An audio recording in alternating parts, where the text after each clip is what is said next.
Comment ça se fait que beaucoup d'auteurs, alors même qu'ils étaient extrêmement motivés au début, avec beaucoup d'idées, beaucoup d'inspiration, se retrouvent en plein milieu de leur écriture à être bloqués parce qu'ils manquent d'inspiration, ils n'ont plus d'idées pour la suite, ils ne savent pas vraiment comment clôturer la plupart des arcs narratifs qu'ils ont ouverts. Et vous, qui débutez dans l'écriture de votre roman, vous allez peut-être aussi vous retrouver face à ce piège. Alors comment en sortir, comment éviter ça, éviter de se retrouver bloqué alors même que vous aviez beaucoup d'idées au départ. En fait, ce qu'il faut bien comprendre, c'est qu'il y a une vraie différence entre la façon dont un lecteur va vivre votre histoire et la façon dont vous, en tant qu'auteur, vous devez l'écrire.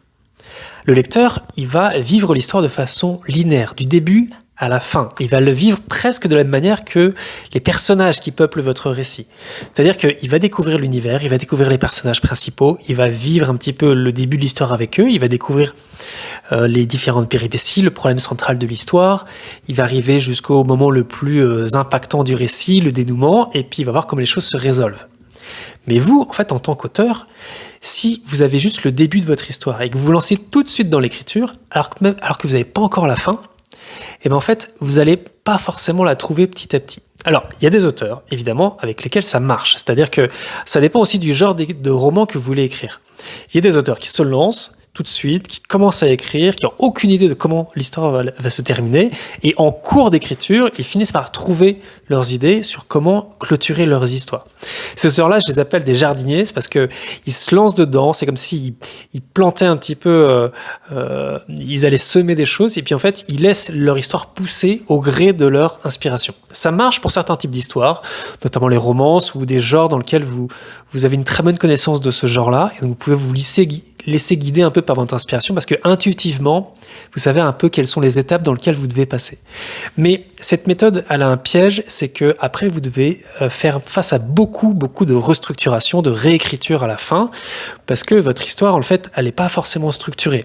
Elle peut être un peu inégale à certains endroits, plus intéressante à d'autres et moins certaine. Et puis y avoir des éléments de votre récit auxquels vous allez devoir vous séparer cours de la réécriture ou parfois changer des choses de place. Et donc ça peut être très très long comme réécriture ensuite.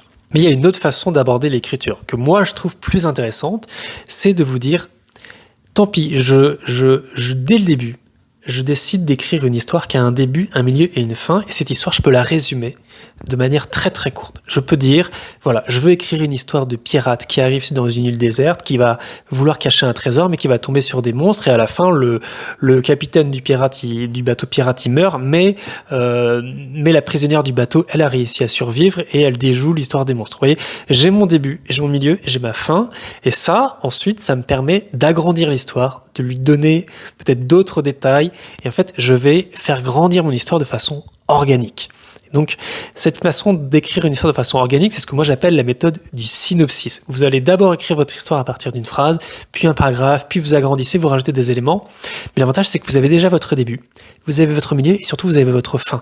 Donc en fait, même si à un moment vous avez un manque d'inspiration, vous savez déjà comment votre histoire se termine. Et donc, vous pourriez toujours changer la fin si jamais, en cours d'écriture, vous vous rendez compte qu'elle ne vous plaît pas. Mais il n'y aura aucun moment où vous vous dites « Zut, je ne sais pas comment je termine les choses ». Au pire, vous les terminez d'une manière qui est classique, pas transcendante, parce que vous n'avez pas trouvé de meilleures idées entre-temps, mais au moins, vous savez comment les choses se terminent. Mais votre boulot en tant qu'auteur, c'est pas de suivre le même chemin que le lecteur.